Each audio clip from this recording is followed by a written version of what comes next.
Hello সবাইকে, সবাই কেমন আছেন? আসসালামু আলাইকুম, ওয়েলকাম টু মাই চ্যালেঞ্জ মুমতাহিনাস।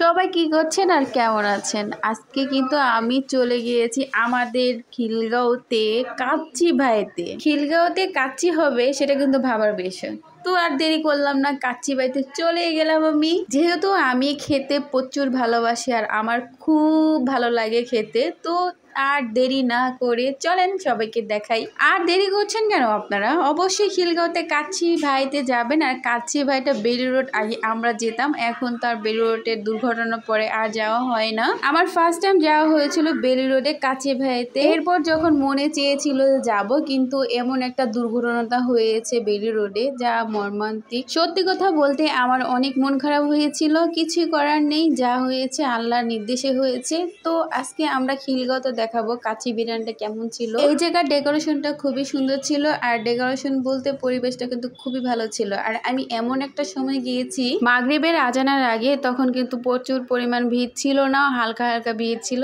তো অবশেষে চলে এসেছে আমার কাচ্চি। আর কাচ্চির সাথে যদি বিরিয়ানি না হয় তাহলে কি আর হয়? জমে না। আমার যেখানেই যাই, আমার পোলাও গোস্ত যাই বলেন, কাচ্চি বলেন, সেখানে যদি বিরিয়ানি থাকে, ও মাই গড, আমার সেখানে খাবারটাই। এরপরও তো কাচ্চিটা বাড়ছি, কিন্তু আমার আফসোস আমি শুধুমাত্র আলুটা খুঁজতেছি, বাট উপরে আলুটা ছিল, কিন্তু একটা ছিল দেখে আমার মনটা খুবই খারাপ ছিল। আচ্ছা কাচ্চি ভাই, আপনারা কেন আলুটা একটা দেন, দুইটা তিনটা দিতে পারেন না? কাচ্চির আলুটা কিন্তু খুবই স্বাদের, তাই না? যারা যারা খেয়েছেন সেটা অবশ্যই জানবেন। খাবারটা কিন্তু খুবই ভালো ছিল, অনেক মজার ছিল, আপনারা অবশ্যই যাবেন। আর সত্যি সত্যি কিন্তু আপনারা আমার চ্যানেলটাকে subscribe, like, comment and share করবেন বেশি বেশি, ঠিক আছে?